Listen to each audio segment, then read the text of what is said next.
لکھ لے.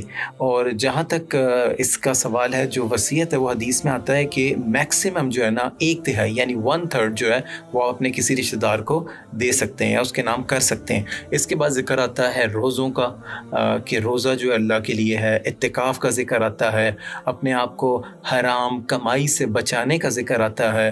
قمری تاریخ، قمر کہتے ہیں چاند کو، اور جو بیسیکلی لونر کیلنڈر ہے اس کی ڈیٹس کا ذکر آتا ہے کہ نبی پاک صلی اللہ علیہ وسلم سے لوگ پوچھتے تھے کہ چاند جو ہے وہ کیوں اپنی شکل بدلتا رہتا ہے جبکہ سورج جو ہے وہ ایک جیسا رہتا ہے. تو اس پہ اللہ تعالیٰ نے جواب ایک آیت اتاری جس میں اللہ تعالیٰ نے بتایا کہ اس میں اللہ نے وقت کی نشانی رکھی ہے چاند میں. اس کے بعد جہاد کا ذکر آتا ہے، حج کا ذکر آتا ہے، انفاق فی سبیل اللہ کا ذکر آتا ہے. انفاق کہتے ہیں اسپینڈ کرنے کو، خرچ کرنے کو، اور فی سبیل اللہ کا مطلب ہے کہ اللہ کی خاطر اس چیز کو اسپینڈ کرنا. اور اس میں اللہ تعالیٰ نے ایک مثال بھی دی ہے کہ ایک بیج کی ایک سیڈ ہے جو بیسیکلی 700 سیڈز پروڈیوس کرتا ہے. اللہ کے راہ میں خرچ کرنا ایسا ہی ہے. اور اس کی کنڈیشن یہ ہے کہ جب آپ سپینڈ کریں تو آپ اس کا زیادہ چرچا نہ کریں، اس کا پریز نہ کریں، اور کسی کو نقصان نہ پہنچائیں کسی بھی طرح، کسی بھی طریقے سے. اس کے بارے میں آپ ذرا بھی پراؤڈ فیل نہ کریں کیونکہ آپ اس کا اجر کھو سکتے ہیں. اس کے بعد ہجرت کا ذکر ہے، سود کا ذکر ہے، انٹرسٹ کا ذکر ہے. اور پھر جو ہے اس کی سخت جو ہے اس کو ناپسندیدہ ٹھہرایا گیا ہے کہ آپ مشرک سے شادی کو، اس کے بارے میں آتا ہے کہ اس سے بہتر ہے کہ آپ کسی مومن لونڈی سے شادی کر لیں. اور پھر اس کے بعد حیض کا ذکر ہے، مینسز کا ذکر ہے، اور بہت امپورٹنٹ ٹاپک ہے یہ آیتیں اس لیے اتری تھی اس وقت جو جوز تھے، جو یہودی تھے، وہ بالکل ہی اپنی عورتوں کو گھر سے نکال دیتے تھے، ان کا پکا ہوا کھانا نہیں کھاتے تھے. اور جو کرسچنز تھے وہ جو ہے وہ بالکل ہی احتیاط نہیں کرتے تھے. وہ ان دنوں میں بھی جو ہے ان کے ساتھ رہتے تھے اور وہ چیزیں کرتے ہیں جو کہ نہیں کرنی چاہیے. تو اللہ پاک نے بڑی وضاحت کے ساتھ فرمایا کہ یہ جو ہے یہ گندگی ہے اور ان ایام میں آپ ان سے دور رہیں. اس کے بعد ذکر آتا ہے الہ کا. الہ کہتے ہیں قسم کھانے کو، اور اسپیشلی جو ہے اسپاؤس کے بیچ، یعنی میاں بیوی کے بیچ جو قسم کھائی جاتی ہے. اور یہ وہ قسم ہے جو کھائی جاتی ہے کہ ایک بندہ اپنی بیوی کے پاس نہیں جائے گا، اور شرعی مدت جو ہے اس کی وہ 4 months ہے. ٹھیک ہے. اور اگر وہ 4 مہینے کمپلیٹ نہیں کرتا اور اس سے پہلے اپنی بیوی کے پاس چلا جاتا ہے تو پھر اس کو اس کا کفارہ ادا کرنا پڑے گا. اس کے بعد ذکر آتا ہے ڈیورس کا. اور اس زمانے میں، زمانہ جاہلیت میں بہت سی طلاقیں ہوتی تھی، 10-20 طلاقیں دے دی جاتی تھی اور پھر واپس ریورٹ کر لیا جاتا تھا. اس لیے یہ شرائط اللہ کی طرف سے رکھی گئی کہ 2 طلاقوں تک تو آپ ریورٹ کر سکتے ہو، واپس جا سکتے ہو، لیکن تیسری طلاق جو ہے وہ فائنل ہے، اس کے بعد آپ واپس نہیں جا سکتے. پھر ذکر ہے عدت کا، اور اس میں نوٹ کر لیجئے کہ 5 طرح کی جو ہے عدت یا اس کی 5 طرح کی ڈیوریشنز جو ہیں ان کا ذکر آیا گیا ہے. ایک تو یہ ہے کہ جس میں کوئی عدت نہیں ہے. وہ کس سچویشن میں ہے کہ کسی کا نکاح ہوا اور لیکن وہ آپس میں ملے نہیں، انٹر کورس نہیں ہوا، تو اس میں کوئی عدت نہیں ہے. اور ایک اور عدت ہے جو کہ ہے 3 حیض. وہ کس کے لیے؟ کہ جس کو اس کے خاوند نے طلاق دے دی ہو، جس کو اس کے ہسبینڈ نے ڈیورس دے دی ہو، تو 3 حیض جو ہے، 3 مینسز اس کا جو ہے ڈیوریشن ہے جس کا اس کو ویٹ کرنا ہے. اور جس کا ہسبینڈ جو ہے وہ اس کا انتقال ہو جائے، اس کے لیے جو عدت کی ڈیوریشن ہے وہ ہے 4 مہینے اور 10 دن. ٹھیک ہے. اور ایک اور عدت ہے جو اس کے لیے ہے جو بیسیکلی تھوڑی سی آپ کہہ لیں کہ لیٹر سٹیج پہ جن خواتین کو مینسز یا پیریڈز نہیں آتے، مینوپاز جس کو کہتے ہیں، اس کے بعد جو عدت کی ڈیوریشن ہے وہ بھی 3 months ہے. اور کوئی ایسی خاتون جس کو پریگننسی کے دوران طلاق ہو جائے تو پھر اس کی جو عدت کی ڈیوریشن ہے وہ بیسیکلی اس کی پریگننسی ہی ہے، یعنی اس کو اپنی ڈیلیوری تک کا ویٹ کرنا ہے. اور اس کے بعد اللہ تعالیٰ نے ذکر کیا کہ جو عدت میں ہیں ان خواتین کو آپ نکاح کا پیغام بھیج سکتے ہیں. تو آپ اوپنلی تو نہیں بھیج سکتے، لیکن آپ اشارتاً اس کا پیغام بھیج سکتے ہیں۔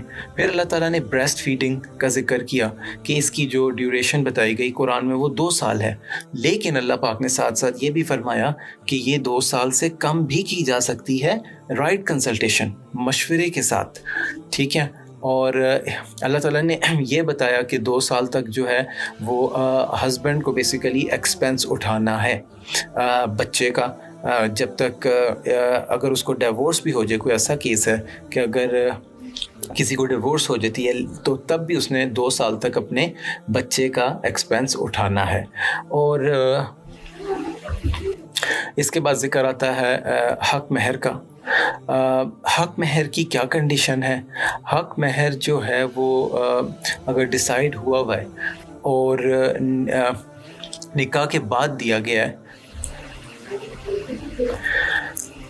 حق مہر کے بارے میں جو ہے نا وہ 2 چیزیں، ایک تو یہ ہے کہ ایک کنڈیشن ہے جس میں کسی کا حق مہر ڈیسائیڈ ہوا ہے اور اس کی ڈیورس ہو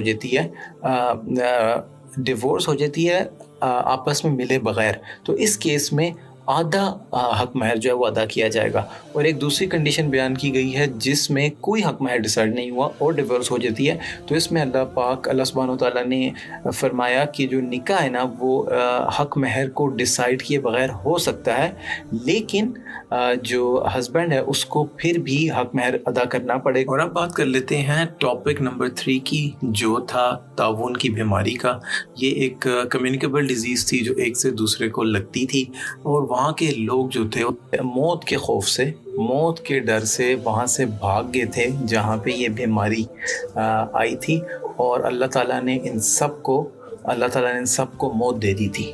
اور پھر ایک اللہ تعالیٰ کے پیغمبر حزقیل علیہ السلام جو ہے وہ وہاں سے گزرے اور انہوں نے اللہ تعالیٰ سے دعا کی، تو اللہ تعالیٰ نے ان سب کو زندہ کر دیا۔ اور چوتھا ٹاپک جو تھا وہ تھا طالوت کا قصہ۔